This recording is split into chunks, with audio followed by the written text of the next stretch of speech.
All right, three, two, one. Hello, boys and girls. I am back with another super cool podcast episode interview. I'm here with Brainlord and Chop Daddy from the band Hyperstrike. We say hi, gentlemen. What's up? Checking in. How's it going, guys? Yeah, Brain Lord They're here calling with in Chub Daddy. from. Oh, sorry, they're calling in from Seattle. So let's. I don't want to bullshit. So let's just get started right here. So you guys formed about a year ago, right? So how did you guys form Hyperstrike? And what made you decide to do a sort of power metal type band? Would you describe yourselves as power metal? Because that's what the genre on Metal Archives tends to say. What do you mean by power metal? Well, as the genre, like, do you do the genre of power metal? I don't know. We're confused as to why people keep saying power metal. Well, what do you guys think you are? Action metal. Yeah, action metal. All right, Yeah. it definitely. I think it's like one of the we can call it like post power metal or something like that. So you don't agree with the power metal label on your music? Nah, not really. We play metal. Yeah. Let's put it that way. Let's keep it simple. Just Yeah. metal, Yeah. you know? Yeah, I think rock and roll. We're playing rock and roll. Some punk rock. Fuck all the labels. Yeah, pretty much. I don't know. I was just originally I was just writing a lot of mellow death, like Edge of Sanity worship and dissection worship. Mm-hmm. And I had a couple songs like Meltdown. Mm-hmm. And I gave it to Mr. Brainlord over here, and he sang over it. And like, if you take the vocals out of that song, it's a melodic death metal song. Yeah. But you put the vocals in, and then it makes it people think it's power metal, Yeah. you know. So Well, Yeah, they keep saying power metal. I just think it's rock and roll. yeah, it's just rock. It's rock Well, and roll. well, my friend says that a lot of like modern melodic death metal is just power metal basically, but I'm not sure if I would necessarily agree with that statement. But so you guys are just it just happens to just be given that label, but you don't consider it to be power metal. Nah. Well, it actually does. Well, so like you have a lot of other musical inspirations. It actually does kind of raise it to the next question because I've noticed that you guys were in some other notable projects before. From thrash to progressive metal. So I'm wondering, like, was Hyperstrike just some sort of middle ground in that respect, or it just happened to come in that way? Well, I'm the primary songwriter, and I've been playing in a technical death metal band for 10 years. Mm-hmm. And I just wanted to play something a little more, not really simple, but just like a little different, Mm-hmm. you know? You didn't want to do the same shit over and over again. Yeah, just like playing shred nonstop, you know? Yeah, because a lot of artists feel, well, especially in metal, they feel limited if they're just pigeonholed and doing death metal or something like that. So you don't want to be one of those. You want to like expand your musical ambitions. That goes for both you Yeah. guys or everyone in the band. Oh yeah, for sure. Well, I mean, when I heard the high energy stuff that Chop Daddy was laying down, I was like, well, he asked me to do vocals on it. I'm thinking, well, if they're just harsh vocals, it's kind of like rapping over it. You know what I mean? Rap. But I'm like, this needs like David Lee Roth Oh, if he was into metal, Metal. Mm. So I thought, like, what's the best like kind of rock vocal on this, Mhm. But back to the power metal thing. When you do clean vocals, people think, oh, it's power metal because it's not death metal. Yeah. There's only death metal and power metal, right? There's only two genres that exist out there. So Well, some people might say it's traditional heavy metal, but I guess it might be a bit too atmospheric to be called just traditional metal. So that's probably why they throw a power metal onto it.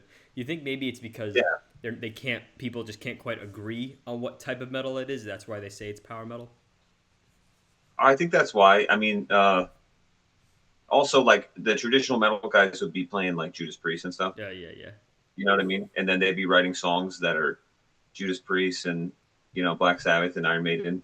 But like when you come from like a tech death background like Chop Daddy and Zoth, it's like that's some next level music. So it's not exactly traditional, Yeah.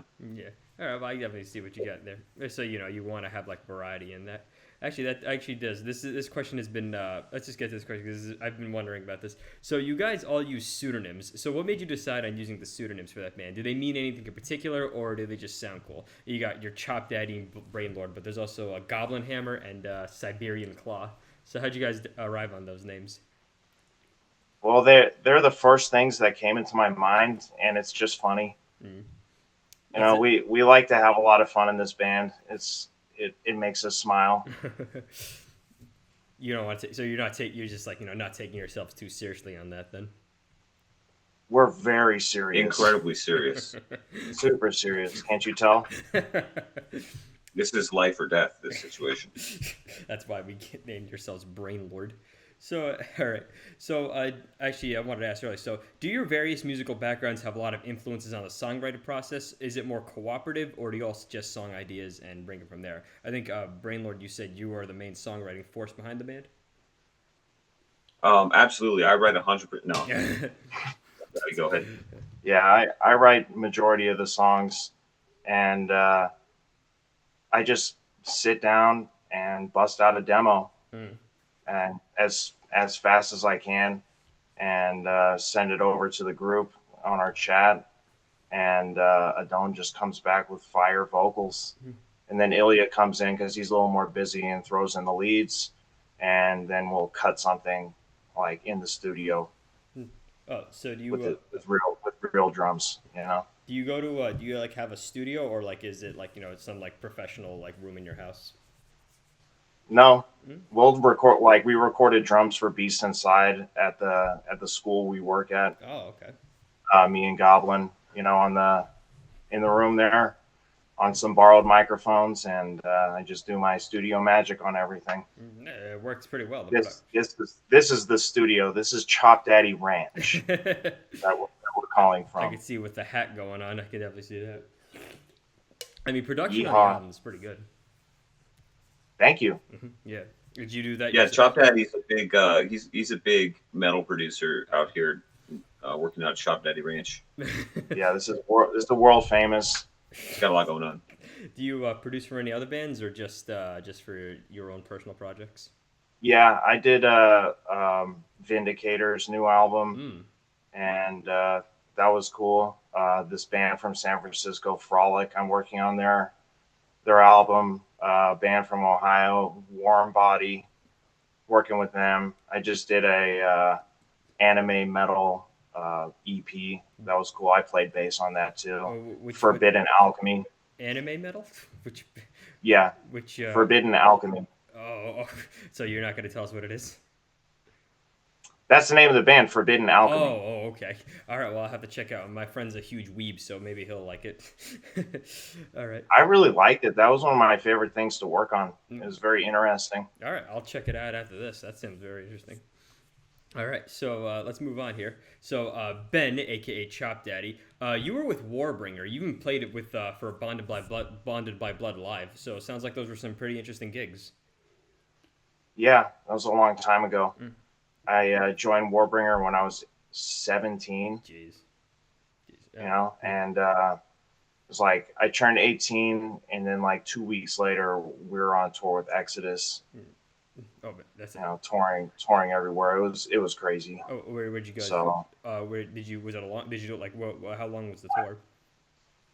that tour was like 40 dates or some shit like that. But there was one tour we did that was like 101 shows in like 102 or 3 days, something like that. Mm-hmm. Oh, we got paid. So I got no comment. Oh, okay. Sorry for asking. All right.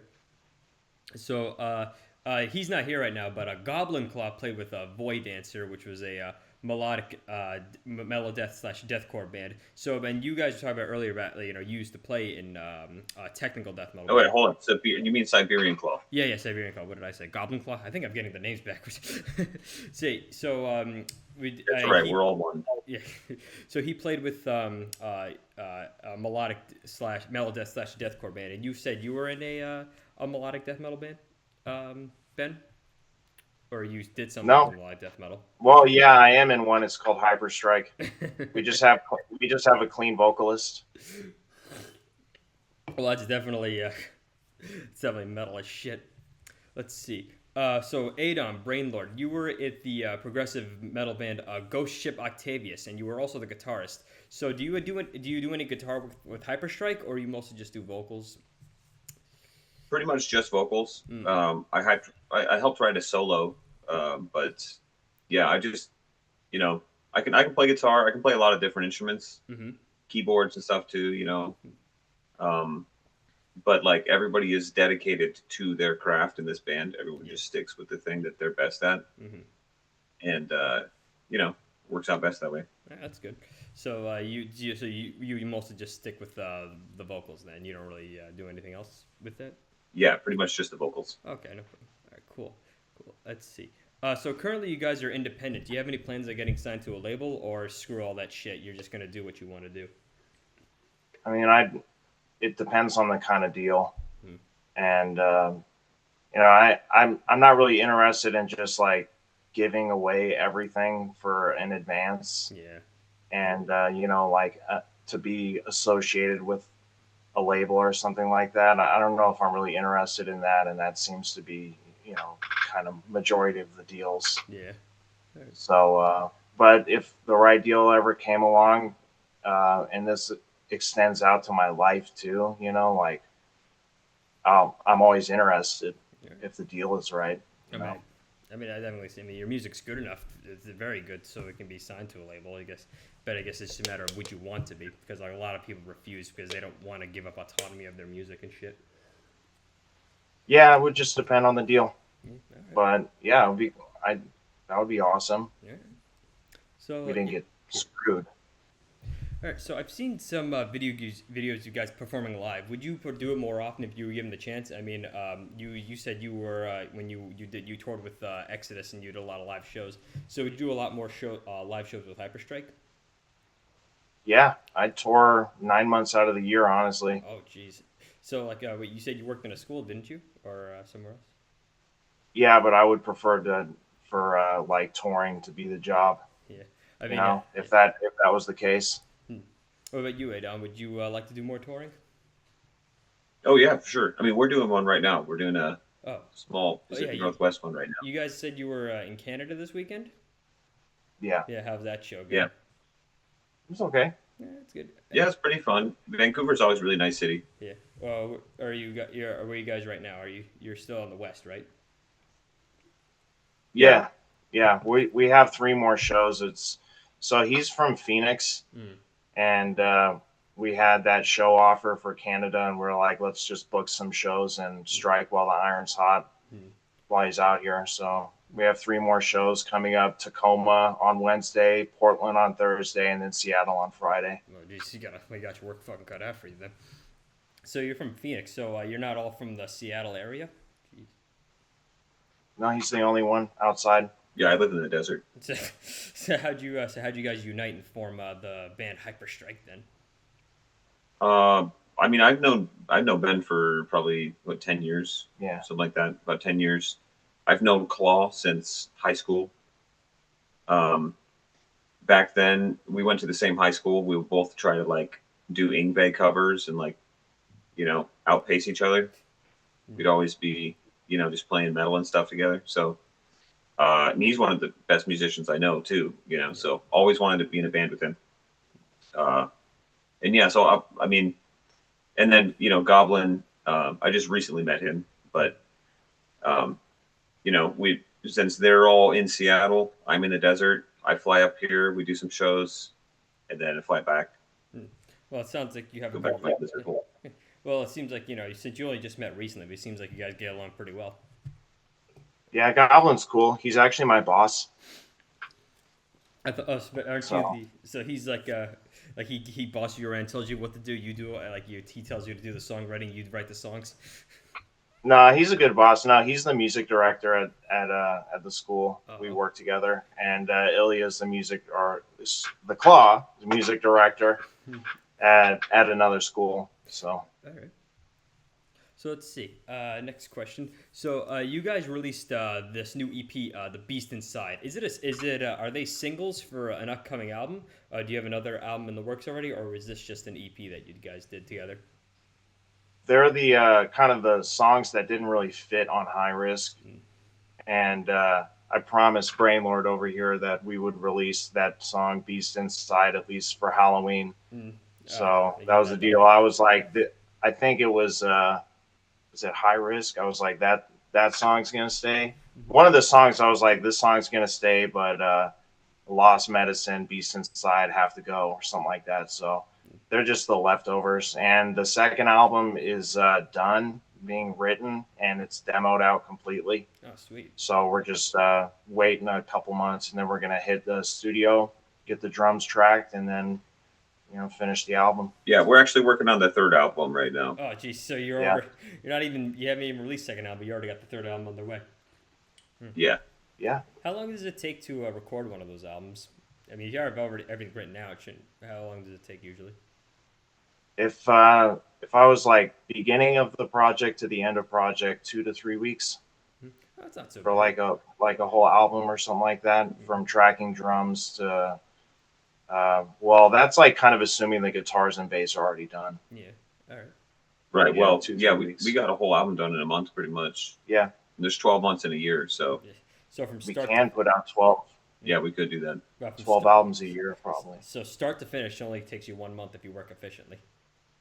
Yes. Yeah, about. And that involved me like remixing the album like 6 times. 6 times? Yeah, a shit ton, dude. Better add another zero to that. Yeah, 60 times, more like it. Would Add you another zero to that. would you guys say like you're like perfectionists necessarily, or like you get a take that's good enough, you're fine with that? We gotta live with things sometimes, but we try our best. Like we just want to put out the best possible product that we can, but not everything's perfect. So No, you can chasing perfection. You always come up short, but there's no reason not to at least strive for it. All right. All right. So, what kind of aesthetic are you going for with your music and the album art? Because that is a very interesting album art you got there. You got some guy playing, I think it was playing roulette in like on an alien spaceship or something like that. yeah, he's gambling on the fate of humanity. Oh man, It's high risk, he's all or nothing. he seems very excited to be gambling for such a high risk thing. That's kind of the mentality of a gambling addict, though. It's the thrill. Yeah. Even if everyone else's life is at risk. well, like And that's what the music is too. The music is like a thrill. yeah. Oh, we're gonna get to the lyrics in just a sec. Who did the? I actually really like the album cover. Who did the art for that? I checked the credits. I couldn't find a name on that. Unless it was one of you guys. Mark Richards. Mark Richards, right? Oh shit, that's good. Let's see. All right, so let's get to the lyrics now. So you guys seem to explore a bunch of themes. Does Adam over there write the lyrics, or does everyone give ideas on that front? I write the lyrics, but I try to extract as many ideas from everyone as possible. Oh, okay. So, the good thing is everyone's very creative in this band. Mm-hmm. So, everyone has stuff to contribute. I used to just sit there when I would write lyrics with like a bunch of cryptic books like H.P. Lovecraft and like a King James Bible, and like just flip them open to a random page and start reading something and look for cryptic imagery and interesting metaphors and stuff. But because Hyperstrike has a very defined theme, these songs pretty much just write themselves. Well, I like it. So like it just kind of like when you start writing, you don't even have to put it. So like you just get the inspiration, and then the words just kind of come out from there. Yep. Yeah, the music too. Yeah. Oh, well, so for the riffs and the lyrics. So like, would you say that when you get so you mostly get it from like other sources of literature? Do you get anything from like any other sources, like political bullshit that goes on in the world? Because there are some political themes I think I noticed on here. What we try to keep politics out Yeah. of the music. But the interesting thing is, if you put any kind of theme in music, people will read into it what their values are. I definitely see. Yeah. There's a lot of people who say, all art is inherently political, though I'm not really sure if I would agree with that. That's a whole debate. Right. So someone might come up and they'll be like, "Oh, when you wrote this song, I know you were talking about this event that happened and this political thing." And I won't say anything. Like just let them have that. Let them have that thought, because it's not my place to tell you what you're supposed to think and feel when you listen to or enjoy a piece of art. You know what I mean? Yeah. You consume this art because there's an energy and there's a message behind it. But what you make with that is your own decision. Well, would you say that their interpretation is necessarily wrong, or it's just like or do you kind of leave it like up to the listener to interpret?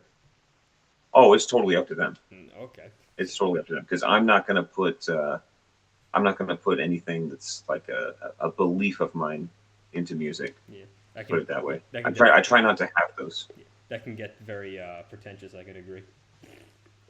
Oh yeah, nobody wants to hear a band talk about their political value unless that's what it is, and that's all the following is, But yeah, no one wants to hear you on stage talking about we stand with so and so, because no matter what, like some percentage of your listeners are not going to enjoy the art after that, It's not about the art. Yeah, I can definitely understand. Like, I know a lot of people complain about some, musicians, like, not saying anything about politics. But frankly, I would not say anything about either because I want to minimize the amount of people who hate me if I'm in a position like that. So yeah, definitely. Respect yeah, well, it's not even that too. It's like, are you going to make a change? Are you going to make a change in the world by posting about your values on Facebook? Yeah, I don't think you're going to make a change in the world. You make a change in the world through your actions and what you do. Yeah. And when we're performing this art, it's about the energy and the shared connection with people. That's what it's about. And you can't share a connection if you're trying to draw lines and who you got to be. I totally agree with that. But don't worry, if I post something on Facebook, then I feel good about it, even though there's nothing tangible for the world. Right. Yeah. So it's just so you guys do art just for the catharsis and the artistic expression. Yeah. Well, I don't know. I'm not good at anything else. Hey, man. Oh, so there's that too. But you're really good at that, though. Well, thank you. So I looked. So you have some lyrics. Like speaking of lyrics, you have a lot about like hope, like you with the song "Steelheart," and you also have some thriller stuff with like "Meltdown" and like some like themes of like longing and breakups with the song "Shadowbound." So like, are these like personal, or do you think they just like the lyrics just sort of fit the songs well? Because you said like like once you start writing the lyrics, it just comes like naturally. So how would you what would you say about that? It's a little bit of both of those things because the songs have a theme that's built in. Mm-hmm. They have an energy to them, if you will. Yeah. And the inspiration from the songs comes from all sorts of areas. Mm-hmm. Some of them are personal. The important thing is that they feel personal to the listener. Yeah. And a lot of them have double meanings too. So depending on how someone reads them or how someone listens to it, they're going to think something else about the meaning of the song. Yeah. All right, cool. So, what are the main inspirations for the band? Was it one particular genre era that you wanted to emulate, or was it a mix, or was it just playing whatever you thought, like just you wanted to play? And are there definitely a lot of more contemporary aspects to the music you make? I'd say it's a mix. Like when I was writing the album, I was listening to a ton of Dismember, Edge of Sanity, and Dissection, and I like a lot of pop punk. Like Strung Out's one of my favorite bands. So it's kind of just like this mutated offspring of whatever I'm listening to that's going on in my mind, and that's what came out, Great. Sentenced. That's a good one. Well, that's good. That's good. So like I definitely you just want to do so nothing in particular, just kind of like just it's just kind of based on like the cumulative experience of all the metal, and not just metal, all the metal and music you listen to in general. It's just kind of culminates in this sort of musical project, Hyperstrike. Yeah, and I write songs that I would want to listen to. Yeah, I think that's the best. That's the best litmus test. If you want to listen to that type of song, then it's probably a good song. All right. That's great. All right, so that actually does kind of bring to the next question. So, do you guys listen to a lot of genres of metal, or do you mostly just stick with and play with stuff that you're adjacent to? Obviously, Ben over here listens to a lot of like black metal and pop punk. What about you, Adon, aka Brain Lord? I listen to a lot of stuff. Definitely a wide range, different kinds of metal and stuff. So. Yeah, I pull in from a lot of different genres. So like a lot of extreme metal, or mostly just like traditional speed metal, classic metal. I do listen to a lot of extreme metal. I'm a big Strapping Young Lad fan. Devin Townsend. And Devin Townsend. Yeah. Love Devin Townsend stuff. Yeah, he's great. But yeah, then a lot of prog.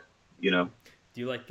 Lately, I've been on a big industrial kick too. Listen to a lot of Ministry and I stuff. can definitely see why you like Devin Townsend. Do you like his solo stuff or mostly just dropping Young Lad? Oh yeah, love the solo stuff. Yeah. Like Physicist and all that era too. I'm a Actually, big fan of that. the first Devin Townsend album I listened to was Ziltoid, and that's still like one of the. I wouldn't say it's like one of my Oh, top 10 albums, that's but a great one. it's. And my dad loved listening to that album too. That's actually how I found out about it. And also the going back to like the Steve I, Still My Bleeding Heart Oh era stuff when Devin Townsend was singing for Steve I. yeah, I love that too because it's like Steve I with extreme vocals. that's like that's like the perfect combination. So it's kind of like the antithesis to you guys, well, because you have like mellow death with non-mellow death vocals. Kind of. Yeah, it's fun. So speaking of albums, so this is a classic music question like to ask metalheads all the time. You are allowed to, you have to bring, I'm sure you've heard this question, you have to bring 3 albums to a desert island, but there's a catch. You can't bring anything that is either metal or metal adjacent. Which albums are you bringing? You can't bring metal or punk or hard rock. You can bring rock, but you can't bring like heavy rock. So which albums are you bringing? See, I like this question. I'd bring Joe's Garage by Frank Zappa. Mm-hmm. Probably Beguiled by Tim Story. Mm-hmm. And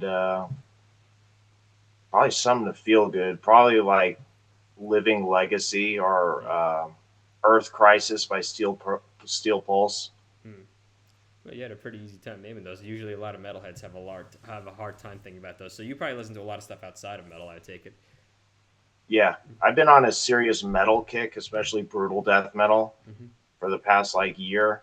But I mean, I go through phases. Like I went through a dungeon synth phase for like 6 months. I was just reading fantasy books all the time, listening to dungeon synth. So I'm on a metal kick right now.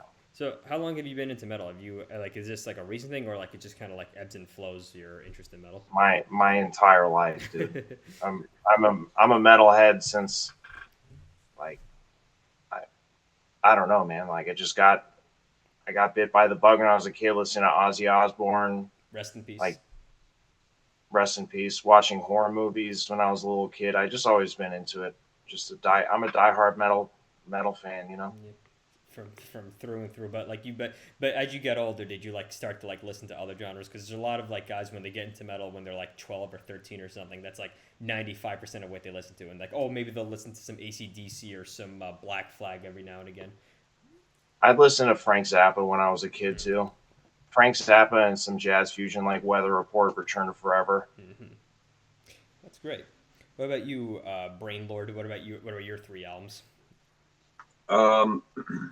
I would probably do the best band you never heard of in your life by Frank Zappa. Mm-hmm.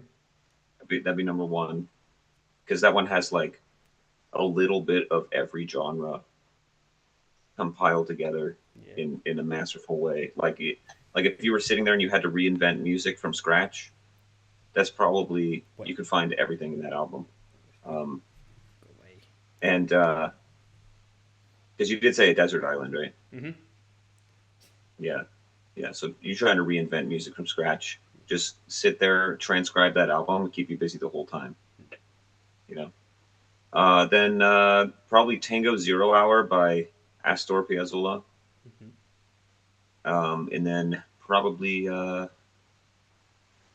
maybe Court of the Crimson King. That'd be cool. Or maybe Mahavishnu Orchestra. Yeah, that'd be fun.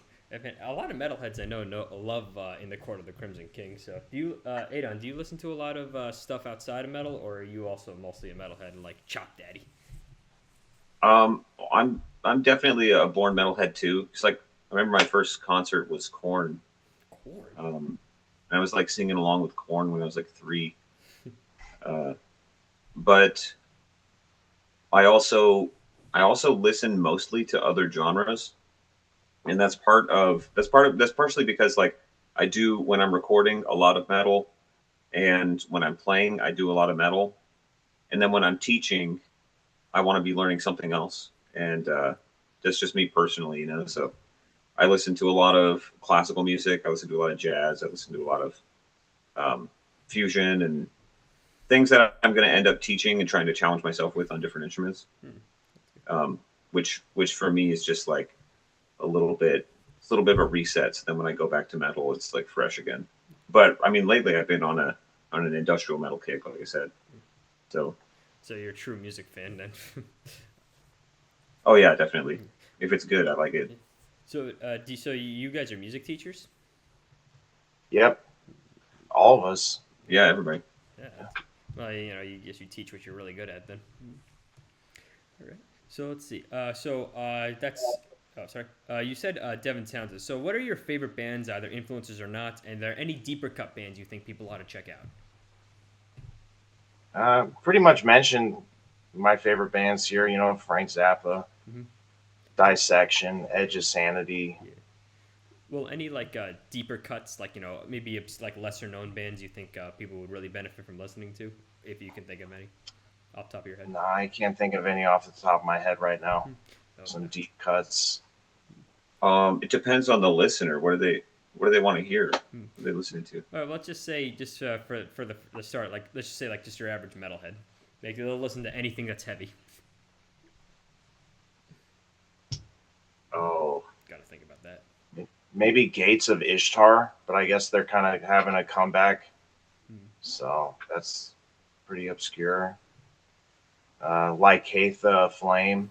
That's another one. They only put out one album. Pure Sweet Hell. Pure Sweet Hell's a good one for metalheads to check out. That's Van Williams' other band, and nobody knows about it. Well, partially because of the name. I think that hard time with the name, but well, yeah, if you like classic, if you just like metal in general, it'd probably be a good one. Well, I guess we can start changing that then. All right. Oh yeah, I forgot The Haunted. Oh, I mean that's a huge band, but that's a big influence on this group too. Well, still counts. All right. So you guys have been in a lot of metal bands, or just bands in general, a lot of musical projects. What are your advice for people interested in starting a metal band? Don't do it. Don't do it. Nope. Really? Give up. No. No, just kidding. You are